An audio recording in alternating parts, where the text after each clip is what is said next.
சமீபத்துல ராணிப்பேட்டை மாவட்டம் நிமிடி ஒன்றியம் நெல்வாய் கிராமம் இங்க 2 பிள்ளைங்க பெட்ரோல் ஊத்தி கொளுத்தப்பட்டாரு. திருமணப்பூருக்கு அங்க இருக்கிற பக்கத்து கிராமத்துக்கும் இவங்களுக்கும் தொடர்ந்து சண்டை. 2 தம்பிங்க பாட்டாளி மக்கள் கட்சியை சார்ந்த 2 தம்பிங்க, அதாவது பெட்ரோல் ஊத்தி கொளுத்துறது எவ்வளவு பெரிய ஒரு கொடூரம், ஒரு வன்மம் அப்படி செஞ்சிருக்கிறாங்க. இது ஒரு செய்தியா கூட வரல, எந்த தொலைக்காட்சியிலையும் எந்த பேப்பர்லயும் செய்தியா போறதுக்குள்ள தமிழ்நாட்டு ஊடகத்துறையில மனசுல ஈரம் கிடையாது. அதுல ஒரு தம்பி இறந்துட்டான். அந்த இறந்த செய்தி யாராவது போட்டாங்க? எந்த மீடியால வந்துச்சா? பெட்ரோல் ஊத்தி கொடுத்து இறந்து இருக்கிறேன் செய்தி போறது கூடமா உங்களுக்கு எல்லாம் ஈரம் அந்த மனசுல? ஏன்னா இவங்க 2 பேரும் பாட்டாளி கட்சி சார்ந்தவங்க. இதுவே மாறி அந்த சம்பவம் நடந்ததுன்னா நினைச்சு பாருங்க என்ன நடக்கும். இந்தியா முழுவதும் குதிக்கும், அப்படி பண்ணிட்டான் இப்படி ஆயிடுச்சு அப்படி ஆயிடுச்சு. அப்ப இல்லையா எங்க உயிர்ல ஒண்ணுமே இல்லையா? எங்க உயிருக்கு வரைய இல்லையா? ஒண்ணு இல்லையா? என்ன நியாயம்? அதுல என்னுடைய முதல் கவலை என்ன, அன்னைக்கு ஏதாவது பிரச்சனையோட போதும், இங்க பிரச்சனை அங்க கலவரம் அப்படி பண்ற போது என்னுடைய முதல் கவலை. நம்ம கட்சிக்காரங்க பேசிச்சு எங்கேயோ பயனாளிகளா அமைதியா பிரச்சனை வேணாம். கடந்த காலம் போது இருந்ததுன்னா எல்லாரும் வேற விதமா ஆகிட்டு இருக்கோம். இங்க தெரியும். ஆனா அதெல்லாம் நமக்கு வேண்டாம். ஐயா கஷ்டப்பட்டு வாங்கி கொடுத்து 20 ஓட்டு எம்பிசி இருக்கு, அதுல படிச்சு வேலைக்கு போனோம்.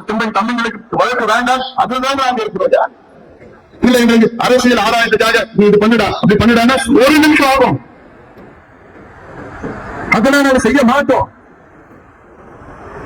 20 ஆண்டுகளுக்கு முன்பு தமிழ்நாடு எப்படி இருந்தது தெரியல உங்களுக்குலாம். தினமும் பிரச்சனை, தினமும் கலவரம், தினமும் அங்க பிரச்சனை, இங்க எழுத ஐயா நினைச்சு பார்த்தாரு. ஐயோ வேண்டாம் ஐயா,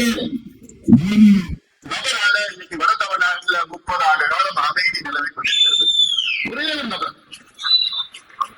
வேற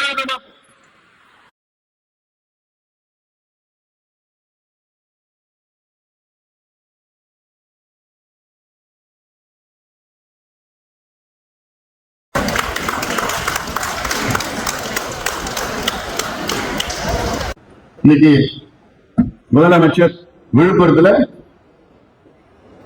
தியாகிகள் மணிமண்டபம் திறக்கிறார். இருக்கட்டும், எந்த தியாகிகள்? ஐயா 1 வாரம் சாலை மறியல் அறிவிச்சார். இவங்க கிட்ட கேட்டு பார்த்தாரு, கொடுக்கல, இடஒதுக்கீடு கொடுக்கல, தனியா கொடுக்கல. பிறகு ஐயா 1 வாரம் சாலை மறியல் 1987 செப்டம்பர் 17 23 வரை. அதுல முதல் நாள் 21 பேர் அவங்களோட உயிரிலை தியாகம் செய்தார். முதல் நாள் காவல்துறையில அது சுட்டாங்க, நேரம் மாறல பார்த்து சுட்டாங்க. அது இன்னைக்கு வரைக்கும் அதை பத்தி கேட்கறதுக்கு ஒரு கட்சி கூட துப்பு கிடையாது, ஒரு இயக்கம் கூட வாய திறக்குது. இன்னைக்கு வரைக்கும் ஒரு கண்டிப்பு ஒண்ணு கிடையாது. அப்படிப்பட்ட தியாகிகளுக்கு இன்னைக்கு மணிமண்டபம் கட்டுறாங்க, கட்டுங்க. ஆனா அந்த தியாகிகள் குடும்பம் என்ன சொல்றாங்க? பேரங்கிட்ட இப்ப கேட்டா, என் தாத்தா எதுக்கு உயிரம் கொடுத்தாருன்னா, தமிழ்நாட்டில் இருக்கிற பிற்படுத்தப்பட்ட வன்னியர் மக்கள்லாம் படிக்கணும், வேலைக்கு போகணும், அதுல நோக்கம் தான் ஐயா. ஆனா அதெல்லாம் விட்டுட்டாரு முதலமைச்சர் அவர்கள். நான் மணிமண்டபம் கட்டுவேன், ஆனா வன்னியர்களுக்கு இடஒதுக்கீடு கொடுக்க மாட்டேன். இது ஒரு அடையாளம். மணிமண்டபம் கட்டுங்க, ஆனா அது போதாதுங்க. இடஒதுக்கீடு கொடுங்க, உங்களுக்கு அதிகாரம் இருக்கிறது, எல்லா அதிகாரம் உங்களுக்கு அது கையெழுத்து போட்டா போதும். இங்க கொடுக்க முடியாத ஒரு முதலமைச்சர். ஆனா நான் சொல்றேன், தமிழ்நாடு வரலாற்றில் வன்னியர்களுக்கு துரோகம் செய்த, இன்னும் சொல்ல போனா வன்னியர்களுக்கு அதிக துரோகம் செய்த முதலமைச்சர் யார் என்று சொன்னால் வரலாற்றிலே அது மு.க. ஸ்டாலின் அவர்கள் தான் சொல்வார்கள். இது நான் சொன்னது சாதாரண வார்த்தை கிடையாது.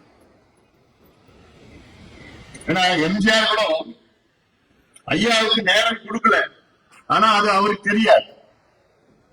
அதன் பிறகு எப்படியோ ஐயாவை சந்தித்த நேரத்துல எம்ஜிஆர் அவர்கள் ஐயா கிட்ட, ஐயா வந்து எம்ஜிஆர் அவர்கிட்ட பார்த்து பேசி, இந்த சமுதாயம் பின்தங்கி இருக்கு, இவ்வளவு வரலாறு எல்லாம் ஐயா பேசின பிறகு, ஐயோ எனக்கு தெரியாம போச்சு டாக்டர், இப்படி இருக்குதா, இவ்வளவு மோசமா இருக்கா, யாருமே சொல்லல என்கிட்ட. அங்க 2 அமைச்சர்கள் பக்கத்துல நின்றுட்டு இருந்தாங்க, அவங்களை குடிச்சு திட்டுன்னு திட்டி விட்டார். பேரை சொல்ல விரும்பல நான். அந்த 2 அமைச்சர்கள் திட்டு, என்ன அடிச்சுட்டு இருக்கீங்க, இவ்வளவு சொல்லிட்டு இருக்காரு, இவ்வளவு காலமா எனக்கு ஏன் தெரியாம போச்சு. பிறகு ஐயா கிட்ட எம்ஜிஆர் சொன்னார், கடைசி காலத்துல சொன்னாரு, நிச்சயமா நான் செய்யறேன் அப்படி சொல்லிட்டு, அதன் பிறகு 15 விழுக்காடு இடஒதுக்கீட தயார் பண்ணி வச்சாங்க மசோதா. அதன் பிறகு பார்த்தா அடுத்த மாதம் எம்ஜிஆர் அமெரிக்காவுக்கு போனார். அவருக்கு உடம்பு சரியில்லை, அப்புறம் இறந்துட்டார். அதன் பிறகு கலைஞர் வந்தார். கலைஞர் கூட 20 விழுக்காடு NBCயில் கொடுத்தார். அதுல எல்லாத்தையும் சேர்த்து கொடுத்துட்டார். அவர் சமுதாயம் உள்ள சேர்த்து கொடுத்துட்டார். 107 சமுதாயத்தை கொடுத்துட்டார். அவரு கூட ஏதோ பண்ணிருக்கிறார். ஜெயலலிதா அம்மையார் அதுக்கு பிறகு வந்தாங்க. அந்த அம்மையார் நல்லதும் செய்யல, கெட்டதும் செய்யல. அதன் பிறகு எடப்பாடி பழனிசாமி வந்தாரு. அதான் 10.5 விழுக்காடு சட்டத்தை கொண்டு வந்தார். சட்டத்தை ரத்து பண்ணிட்டாங்க ஸ்டாலின் அவர்கள் ஆட்சி காலத்துல. சரியான முறையில வாதம் நடக்கல, நீதிமன்றத்துல ஏதோ போட்டுக்கிட்டு பதிவு. உச்ச நீதிமன்றம் ஒரு தீர்ப்பு வழங்குகிறது. என்னன்னா, தமிழ்நாட்டில் வன்னியர்களுக்கு உள்ஒதுக்கீடு கொடுக்க எந்த தடையும் கிடையாது, தாராளமா கொடுங்க, கொடுக்கலாம் என்று யார் சொன்ன? உச்ச நீதிமன்றம். அதுக்கு மேல எந்த அப்பீலும் கிடையாது. உச்ச நீதிமன்றம் சொல்லுது, தமிழ்நாட்டில் வன்னியர்களுக்கு உள்ஒதுக்கீடு கொடுக்கலாம், நியாயப்படுத்தி கொடுங்க, தரவுகள் சேகரிச்சு நியாயப்படுத்தி கொடுங்க, அவ்வளவுதான். இப்படி உச்ச நீதிமன்றம் சொல்லி 3 வருஷம் ஆகுது.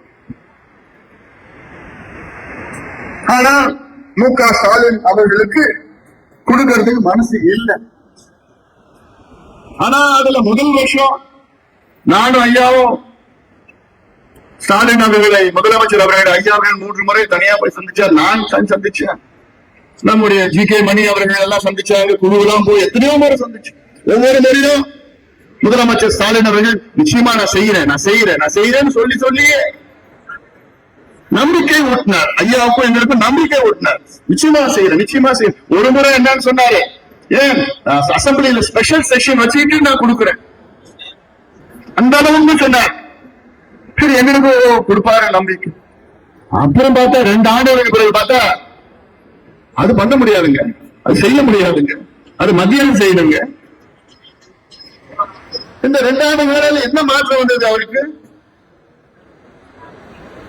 என்ன, இந்த மக்கள் முன்னேறக்கூடாது, இந்த மக்கள் படிக்காம, கல்வி அறிவு இல்லாம, மதுவுக்கும் குடிக்கும் போதைக்கு அடிமையாகி அப்படியே இருக்கணும், முன்னேறக்கூடாது. அப்பதான் இவங்களுக்கு ஓட்டு போடுவாங்க, இவங்க ஓட்டு வங்கி. அந்த ஒரே காரணத்துக்காகத்தான் இன்னைக்கு ஸ்டாலின் அவர்கள் அதிகாரம் இருந்தும், தரவுகள் இருந்தும், உச்சநீதி வழக்கு தீர்ப்புகள் இருந்தும், எல்லாம் இருந்தும் மனசு இல்லை, கொடுக்கிறது மனசு இல்லை. இந்த மக்கள் படிச்சுடுவாங்க, படிச்சா முன்னுக்கு வந்துடுவாங்க, ஓட்டு போட மாட்டாங்க.